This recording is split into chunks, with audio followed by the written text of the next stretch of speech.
We should be the opening act to the Tiger and Phil and Peyton and Tom. Yeah, me helping Michael Collins tie. Yeah, that'd be awesome. So, no, for the viewers, it would be awesome. No, it would not be awesome. But for the viewers who just joined, can you take us back to your background a little bit and explain when you get interested in the sports industry, and who was your biggest influencer going towards your goal of being a sports broadcaster or analyst on SportsCenter ESPN? That was not my goal. Oh no, that was not my. It kind of just happened. In the 11th grade, I took one of those career aptitude tests, and I scored well in the area of interpersonal skills.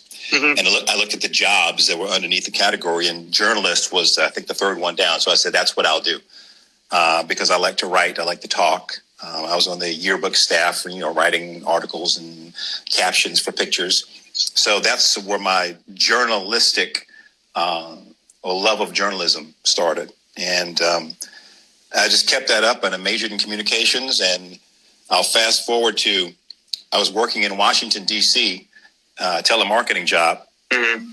Didn't want to be there. Good friend of mine. See, when I'm off, I can't talk. All right. Decided she didn't want to be a telemarketer anymore. She was also a communications major at another college. So she's going to move to Chicago and start her career.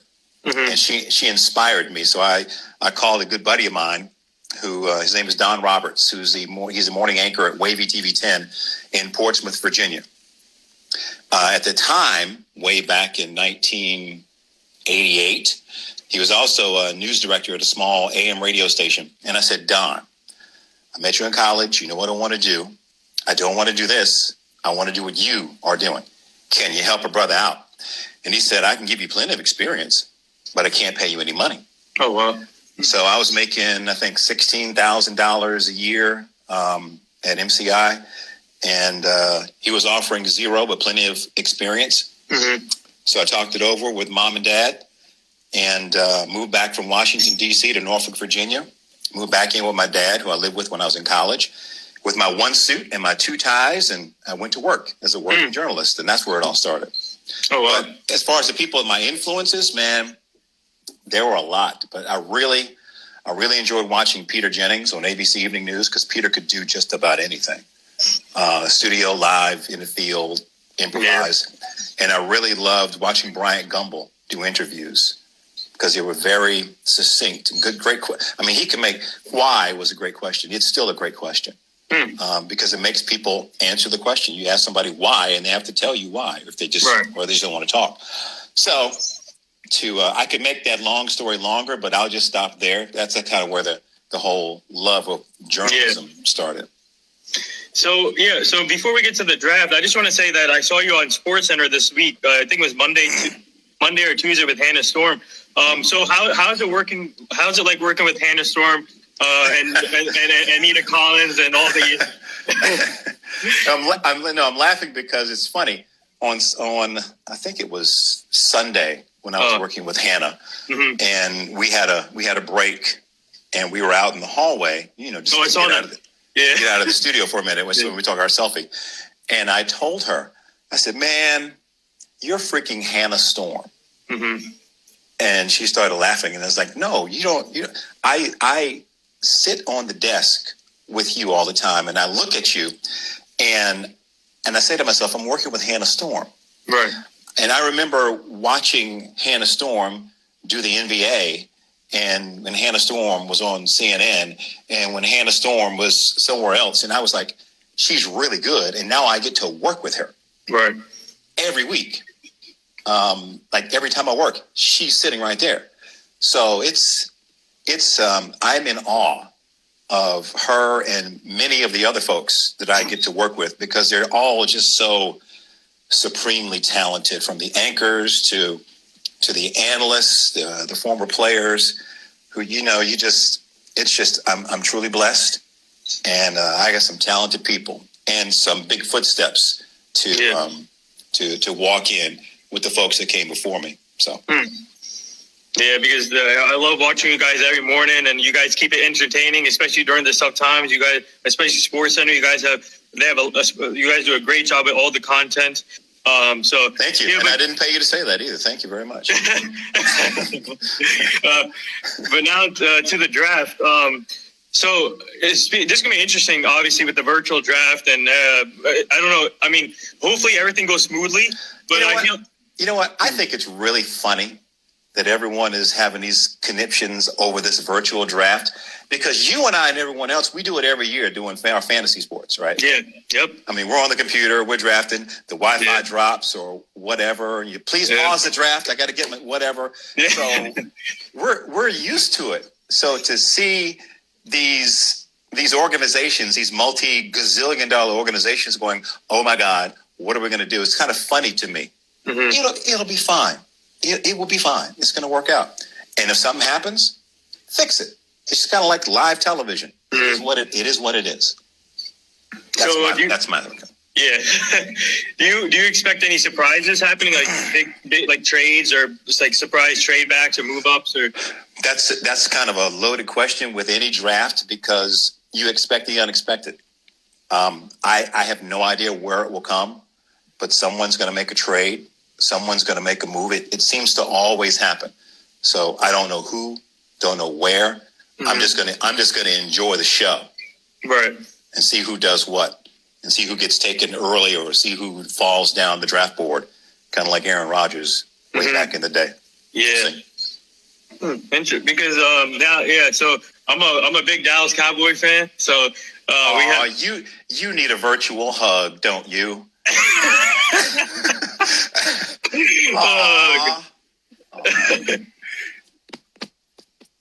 Wait. So who is your favorite football team growing up? By the way, my favorite football team growing up.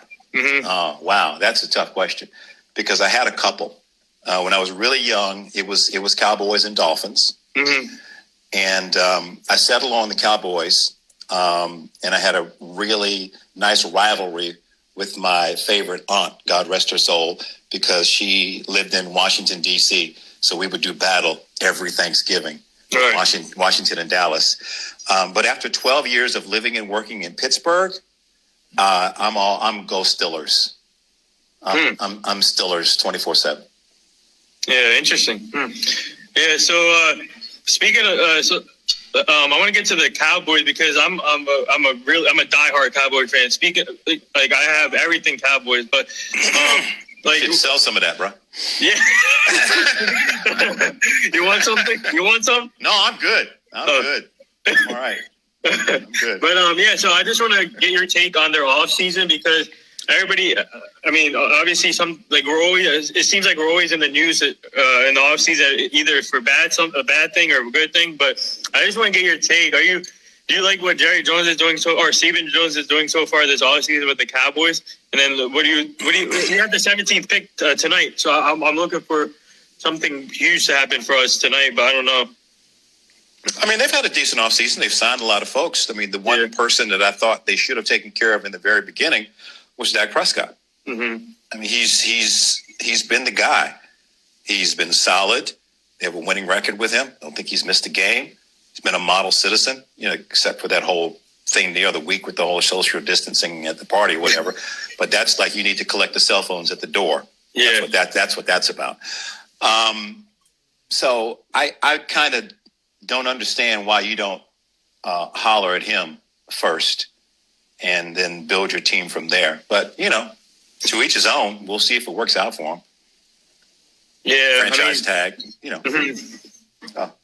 I'm looking at the comments. New Theta checking in. 06, what up? So I want to ask you this question. This is like, really, this means a lot to, obviously, I want to ask you about the late Stuart Scott and what he meant to you and to everybody on ESPN, because I watched him too on ESPN. He did a fantastic job, and rest in peace. But what can you say about him and as a person and as a coworker, the late Stuart Scott?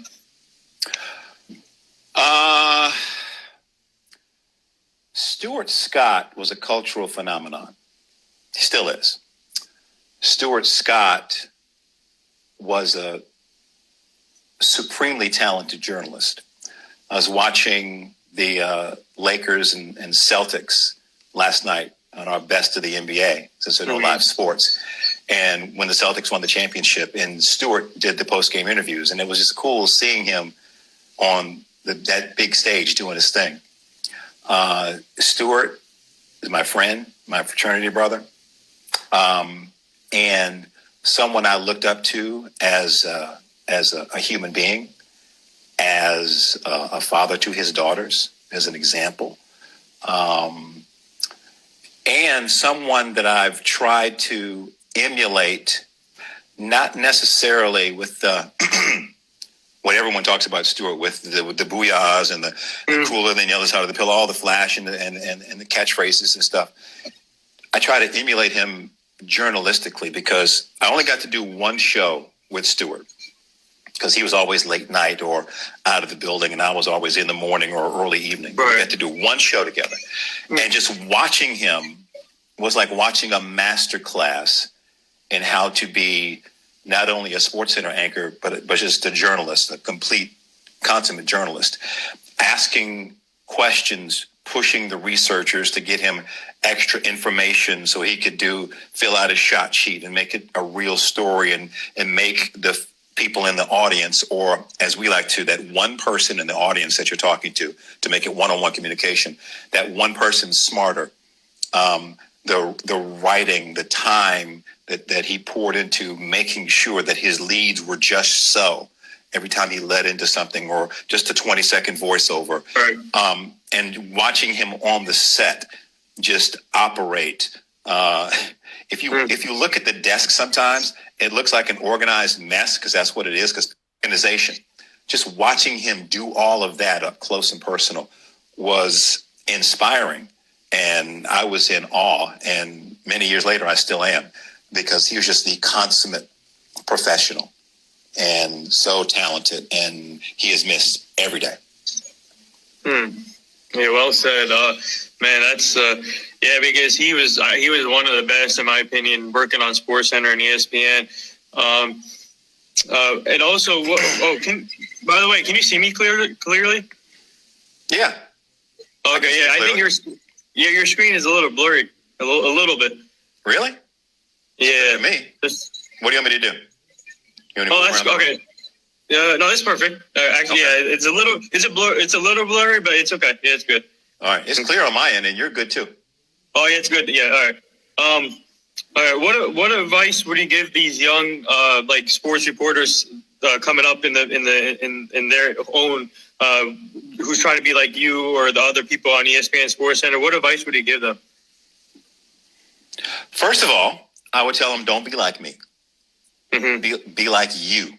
Be like your authentic self, which is one thing that Stuart told me one day. Just do you. I would also tell them to learn the foundational skills. Learn how to write. Right. Learn how to tell a story, because you are a storyteller. You're not a sports journalist. You're not a news reporter. You're a storyteller. I mean, you could tell a story about this can or this mug or whatever you call these things that has my tea in it from earlier. If you shoot it right and look at the details and figure out where this company's from and all that, you could tell a great story. Learn how to write. Right. Learn how to ask good questions. Learn how to interview. Learn how to do all of the basics, all the stuff that creates the foundation of journalism, and do those things well. And then you branch off with the other stuff. You think about a brand. You think about, I'm going to try this catchphrase or drop in this line from a movie. All that stuff is second or third or fourth. You be a storyteller first. Concentrate on the basics first. That's what I would tell them. Yeah, well said. What's your let me ask you this. What's your most memorable thing you did on SportsCenter while you were on air? Well, one of the more memorable things that just pops into my head is an interview that I did with Triple G, the boxer, that didn't go so well because he just, I just don't think he was interested in being there, and that's fine. That's fine. It's one of those things that you would like to know before you actually begin the interview on live television. Right. So I think it was a fight. It was a Thursday noon show, and he was fighting Saturday night at Madison Square Garden. And I can't remember his fighter's last name, the guy who was fighting. But I asked him, I said, what do you know about such and such? And he said, well, I know his name is Steve, and he's a boxer.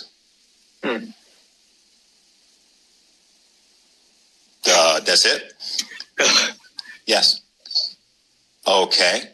So I think I asked him, how does he, feel about this fight as a tune-up before he wanted to fight Canelo Alvarez again? He's like, a fight is a fight. Okay. And by this time, Hannah was sitting next to me, just rolling, like crying, laughing, because it is so funny. Oh my God. mean, and I could hear people in my ear, Right. through my ISB in the control room, just giggling too, because it's really funny.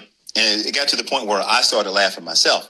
And because he just didn't want to be there. So I think towards the end, I said, you just don't want to talk today. Dude, you just want to fight. You just want to go fight. So why don't you go on and fight? Go on, do your thing, bro. You go on and fight. And appreciate you hanging out. And I'll talk to you later. And so we got done doing that interview, and my phone buzzed, and it was Charles Barkley. And he texted me. He said, that shit was horrible. Oh my God. That was the worst interview I ever saw, and it was hilarious at the same time. And it was. So that's one of my more memorable things on SportsCenter, because it was bad, but it was so good. It was so bad at the same time. Oh man. So I know that you guys do SportsCenter top 10 plays and not top 10 plays. What would you say is the best? Which is better for you? Like for you guys, top 10 plays or not top 10 plays? I enjoy the not top 10 better than the top 10. To be honest with you, it's because you just never know what you're going to see, and it's funny. And one thing about sports that I've enjoyed, because my first, let me count this up, 12 years of my career was doing news. Mm-hmm. And the thing about sports that I like is I can have a personality and laugh and smile, because you can't really smile when you're standing on the road with a microphone talking about there was a murder today and such. You can't. That's not good to laugh at. They don't like it when you laugh at stuff like that. So anytime I can laugh and have fun, and the not top 10 allows us to laugh and have a lot of fun, so I would choose the not top 10. For me, obviously I watch both of them. I would say for me, as a fan, as a SportsCenter fan, all of them were fine. Like all of them were good. So, who is your role model in sports, in the sports industry? What do you mean? Oh, like athlete or sports reporter growing up, or who do you look up to? Oh, that's a good one. Before I got to, there's still so many that my peers, I look up to my peers. Mm-hmm. One in particular retired not too long ago. That was Bob Lee. Because coming up, being always a journalist, had a journalist's heart, I used to love watching Bob do Outside the Lines. Mm-hmm. And because it was and still is just a great franchise. It's just great investigative work. It's just great storytelling, great everything. And when I got to ESPN and I got to do SportsCenter, I got to do the weekend morning SportsCenters, and that's where Bob Lee was. He would do the first show before he would go do Outside the Lines. Mm-hmm. And one morning I was paired to do SportsCenter with Bob Lee, with this guy that I looked up to. And I was just like, oh my God, my computer was here and he was sitting there write the show, because we write our own stuff. And I would peek around the computer and look, that's Bob freaking Lee sitting across from me. I had VHS tapes at home with Outside the Lines on it, shows and Bob Lee, he's sitting right there. So we write our stuff, and I would keep peeping at him, and I know he saw me. We got our makeup and went to the set, and we're sitting there getting ready to go on the show. And I'm sitting there, and I'm trying to not be nervous and trying not to fan out. And I would look over at him, and And he's like, "What are you doing?" And I was like, "You're Bob Lee." He's like, "You really need to stop." "No, but you don't understand. Shut up." So I touched him, right? He's like, "Stop it. You're Bob Lee. You don't understand." Yeah. So he could tell I was nervous. So right before the show, he gives me the fist pump, and they're counting us down like 15, 14, right? Give me the fist pump. And he says, "Don't fuck it up." and we just bust out laughing because it's the best advice anybody can ever give. And the show starts, and we're laughing, and I have no more nerves because my man calmed me down with 4 great words. So I might put him at the very top of the folks that you look up to. Speaking of Bob Lee, how is he doing, by the way? Bob is fantastic. Bob is chilling. Bob's at the crib. Yeah. Bob is enjoying his grandkids. Bob is enjoying life. I want to be Bob when I grow up. So I want to get to this Michael Jordan documentary now. I think it was Monday or Tuesday. You had the Bulls center Bill Willington on live Sports Center, and you guys were talking about the documentary. Yeah. So how was it? First of all, before we get to the documentary, I watched the whole interview, but take me to that interview, and how was that? Like, what was that like? Talking to Bill Willington? Hmm. Oh, it was fantastic because I was like everybody else. I was a Bulls fan back in the day. I mean, growing up in Chapel Hill, I was always a Michael Jordan fan, but I was a Bulls fan like everybody else. So it wasn't if the Bulls were going to win. It was how they were going to do it. Because you knew at the end of the season, you knew who was going to have the trophy, and you knew who was going to be the MVP, and you didn't care. It's just the way it was. That was life back in the 90s. So to talk to Bill Willington, who was right there in the middle of it, was great. And he was just great. You ask him a question, and he would just go. And then we talked about this skeleton he had behind him. Yeah, I saw it. And he was into it. Yeah. And which is cool because, and this is why I tell people, and I had to learn this, if someone has agreed, more often than not, you'll have your triple G's, but if someone has agreed to come on and be interviewed, chances are they want to be there. So just talk to them, and they'll talk to you back and have a conversation. Mm-hmm. So Bill and I had a good chat. It was fun. So now to the documentary. What do you think of this episode 1? And obviously, this Sunday coming up, episode 3 and 4. But what did you think of episode 1 and 2? I was in awe of, and I've watched him from the beginning of his career since he made that shot in '82 and Carolina beat Georgetown for the title. I was just amazed at how much that I had forgotten how good Michael Jordan was. Because just watching him again, you're like, oh my God, this dude, as Larry Bird said, God disguised as Michael Jordan in that 63-point game against the Celtics in the playoffs. I mean, he could do everything better than everybody else, whenever he wanted to, however he wanted to. And it just brought back a lot of great memories of watching him play all the time. And it made me realize, kind of like we were with Tiger Woods and a few other people, we just get spoiled. Like even with the Warriors, we just get spoiled because we're like, whatever, blah, blah, blah. And I'm not sure that we really appreciate all of these athletes and teams and whatnot as it's happening. We get into these debates about the greatest of all time and this person's better than that person, which I don't get into because I'm not picking one person over another person because eras are different, generations are different, equipment is different, sneakers are different, rules are different. So if you put this person in this era and this person in that era, how would it be? I don't know. I can't tell you. So how can I tell you that one person is absolutely greater than another person? I can't do it. If you can, good for you. You're a better person than I am. But I just try to appreciate the greatness that I'm watching, because we're not going to be able to watch it forever. It's not going to last. So enjoy it in the moment. That's what I try and do. So in watching this documentary, I'm reliving those moments that I may not have paid as much attention to before, but I'm really paying attention to it now. Interesting. Yeah. So because when I saw this, man, when I saw Scottie Pippen's contract, that was crazy. I didn't remember that. Yeah. 7 years, 18 million. I mean, that was like. Do you think that was like underpaid or?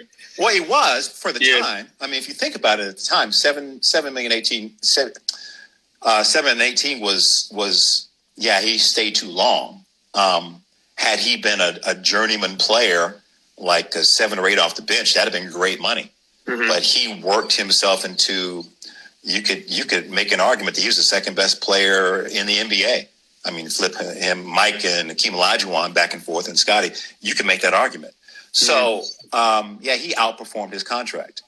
Could the Bulls have done him a solid and renegotiated? Yeah. Should Scottie and his agents maybe listen to Reinsdorf when he said, "Dad, I don't think you should sign this. I don't think you should do it"? Yeah, maybe. Yeah. He wanted the security because of the poverty that he came from, with 2 relatives at home in wheelchairs. I mean, so I get it. I understand trying to go for the security. But you would have hoped that the Bulls would have worked with him a little bit, because he way outperformed his contract. Yeah, I'm really looking forward to episode 3 and 4 on Sunday, so I'm going to be watching that. But have you been? You've always been a Bulls fan, right? Throughout your life. Oh no, I was a Mike fan. Mike fan. No. When playing in the backyard, I was Julius Erving. Dr. J and I have the same birthday. So okay. I like the Sixers. I like the Celtics. I think I was the only black kid that liked the Celtics, to be honest with you. Growing up in Chapel Hill, I think I was. My best friend liked the Lakers, and we used to battle in the 80s, going back and forth between Magic and Kareem and Bird and Parrish and McHale. It was great. It was a fantastic time to be a basketball fan. But then, I kind of went away from picking a team to looking at individual players, and especially watching Allen Iverson.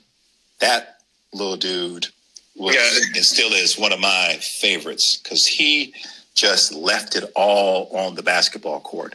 I mean, he was like 160 pounds soaking wet, maybe, but he didn't care. He was a football player playing basketball. I mean, he was an excellent football player too back in his days at Hampton. But so I went more individual players back in the day. Mike Allen and Ray Allen and I don't know. I can keep going. Kevin Garnett. Yeah, my son was a big KG fan too. Oh, yeah. I think those were the first expensive sneakers that I bought because he wanted. I'm sorry, that was KD.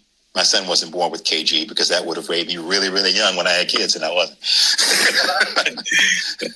So, I mean, I love Iverson's quote. It's not about practice, it's about the game. Yeah, what are we talking about? Practice, not the game. I mean, practice. You really should practice. Yeah. Practice does help. I mean, I understand that he didn't need practice. Maybe the other folks around him could have benefited from him being more of a practice person, possibly, maybe. Kind of the way that Mike was, like a maniac in practice. As Steve Kerr. But, Allen, he's still one of my favorites of all time. Yeah, so since we're on the NBA topic, let me ask you this. We don't know when the season's going to come back, but if it does come back, and if they go right to the playoffs, who do you think will be contenders in the Eastern Conference and the Western Conference? Obviously. No, go ahead. So obviously we have the 2 LA teams in the Western Conference that could battle it out. In the Eastern Conference, even you can't count out Toronto, the defending champs, Boston. But I just want to get your take. Who can be contenders for the final if they do go back? I think right now it's up for grabs. I mean, you have favor that I guess the top 4 teams, top 2 in the East, the top 2 in the West. I kind of like Kenny Smith's idea. Make it a 30-team single elimination tournament and just see what happens. I think that would be really exciting. That's interesting. Yeah, you never know what would happen. But I just hope we have basketball again. Yeah. I'm not thinking about the matchups or whatever. I would just like to figure out a way to make it safe for them to go back out on the court, fans or no fans, so we could finish this season because it was a fantastic season. Right. And I just, that's what I'd like to see. I just want them to play, and then we'll figure the rest of the stuff out later. So who was your? I mean, obviously, before this whole thing happened, who was your MVP this season so far? Who was your MVP going into this season? It's really difficult to bet against the old man. And when I call LeBron James an old man, that's just funny to me. Because I remember him when he was the chosen one on the cover of Sports Illustrated. Yeah. But he's having a phenomenal season. I mean, Giannis is Giannis, and James Harden is James Harden. But I'd probably lean LeBron. He's been in the league 17 years, and he's just having one of his best seasons ever. Who do you like? Oh, for me, it's Luka Doncic. The way he plays, and obviously he's still young and he's still, but the way he's plays the game, he's already breaking history in Dallas Mavericks. Actually, not only Dallas Mavericks history, I think in the NBA history, he's already breaking records. But I can see him winning MVP pretty soon, sooner than later. Luka Absolutely. Doncic. He's been playing against grown men. Well, he was playing against grown men forever before he came to the NBA. And he's a joy to watch. He's another one of those. Watch him now, record him, pay attention, because he's not going to be around forever. Right. As young as he is, but he's phenomenal. He's phenomenal. Yeah, and my other MVP, and he should get more consideration. And in my opinion, he doesn't get enough talk. Damian Lillard from Portland Trailblazers. This guy can ball out. Damian Lillard. True. He needs to get more consideration, in my opinion, because obviously he puts up 50 points. Not every game, I would say most of the games, 50 points, 12 assists. And this guy can flat out play. And I feel like he needs to win the MVP pretty soon. And being in Portland, the West Coast game is always tough for the East Coast people to watch. And if he was, for example, if he was in like LA or New York or Brooklyn, he would have got more attention, I think. He would have. Dame is the man. Yeah. So before I let you go, I know this the NFL draft. I'm sure you're getting ready for the draft, but before I let you go, I have a few rapid fire questions and a Kobe take too. All right. Yeah. So I'll do my best. So do you think this would be the most? Do you think this NFL draft would be the most ratings in history? No. Oh no. I don't know. It's just that's kind of like a shot in the dark. I don't know. Yes.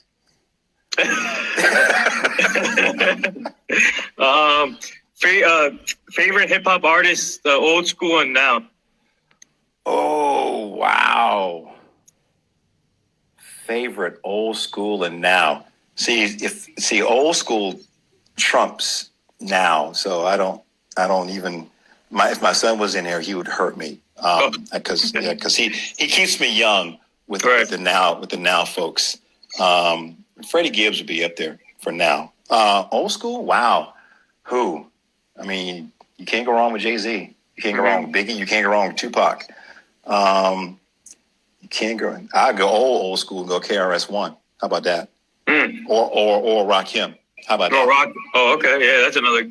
Yeah, for me, it's Biggie, Tupac, those two. For me, Biggie. And my current one is Kendrick Lamar, J. Cole, Drake. Yep. Meek Mill, Rick Ross. Yep.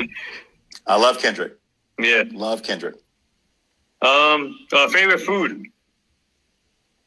Edible.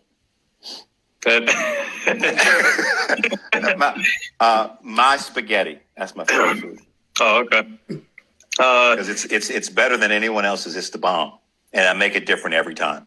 No recipe, just whatever spices are in the cabinet. Oh, you just throw it in there? Oh, I just mix the taste. Yeah. Huh. My spaghetti.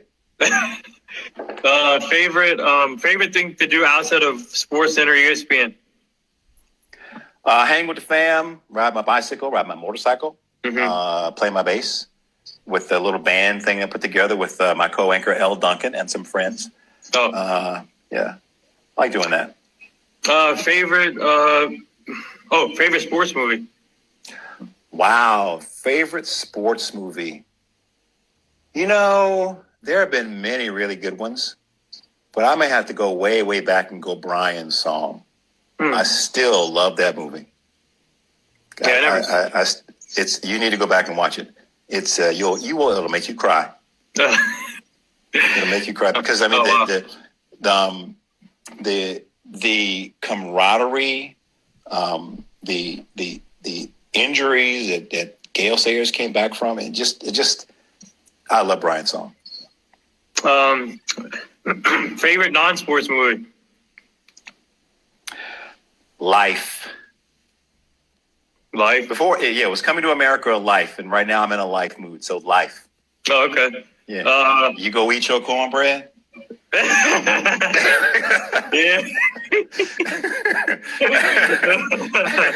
Oh man,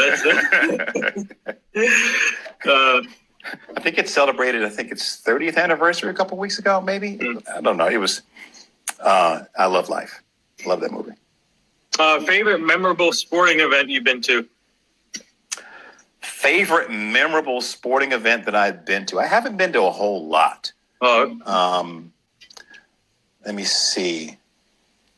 I think it may have been when a bunch of friends and I got together and we saw the Bulls get 70 wins. Mm-hmm. That was because it was Mike and it was the Bulls and it was a record at the time. But that's tough. I'll say that one. Okay. Or it was a time when I was, I think maybe 9 or 11, and my dad took us to see professional wrestling at the Norfolk Scope, and it was Ric Flair and Rufus R. Freight Train Jones in the main event. I had a big old Coke cup, and I balled it up, and I threw it, and I hit Rick right in the back, his robe, and because he was a bad guy at the time. Oh, and man. I was so proud of myself, and everybody around me was like, yeah, we hate Ric Flair. So that was it. Woo, woo. Did he say woo after? He probably did. He probably did. Actually, you know what? A couple weeks ago, I got to interview him and tell him that story. And it was fun because at the time, he was a heel, and throughout his career, he was a heel and he was a good guy. But he had the phenomenal professional wrestling career. And people will say, "How is that sports?" Because the outcome is predetermined. Those guys and girls are athletes. Yeah. I don't care if they know who's going to win or not. To do all the things that they do in the ring, you go do it. You go do it, and you tell me who's not an athlete. Right. Trae Young or Ja Morant? Trae Young or Ja Morant? Like in a foot race? No. Okay, so sorry. Who would win the championship first and the MVP first? Oh, wow. Well, one plays in Atlanta, one plays in Memphis. Championship? I don't really see that. MVP is Ja. Mm-hmm. Yeah, Ja, he can flat out play. I like watching him play. This guy can do some tricks and whatever. This guy. But So now to my Kobe take. This means a lot because he was one of my role models growing up. I watched him a lot playing with the Lakers. And by the way, shout out to Ellie Duncan, your coworker. She's done an amazing job. If you see that video she put out after his death with the girl dad, and I have the girl dad shirt in my room, and I just want to give a quick shout out to Ellie Duncan. She's an amazing job, but. So I've been asking all my guests this question about their own perspective on Kobe. So I want to get your perspective on what he meant to you and what does Mamba mentality mean to you? I think all you have to do is look at the people that are playing the game or have played the game that say the words Mamba mentality. Kobe was a guy that Michael Jordan, I saw a clip of him, I think it was yesterday, talking about all the people he'd like to play one-on-one with in his prime. And he rattled off a bunch of names. And he said all these people he could beat. And he mentioned Kobe Bryant. And he said, well, Kobe might beat me because Kobe always copied all my moves. But Kobe was just that guy that if you wanted to find someone outside of Mike who was a killer, who was a student of the game, who would never, ever, ever give up, never give any quarter, and just go for your neck for 48 minutes. Mm-hmm. And maybe after the game, too. And then immediately be back on the court shooting or in the film, studying film or whatever. I mean, that's what Mamba mentality means. Mm-hmm. It's that you just have this passion, and you just have to give all of yourself to the game, or you have to give all of yourself to whatever you're doing. Because Mamba mentality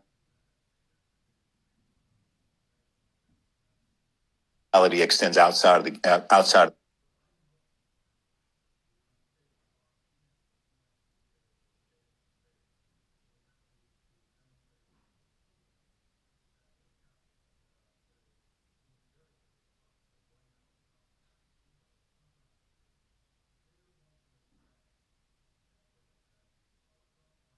world of sports.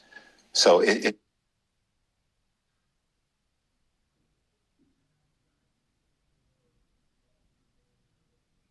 just having that attitude.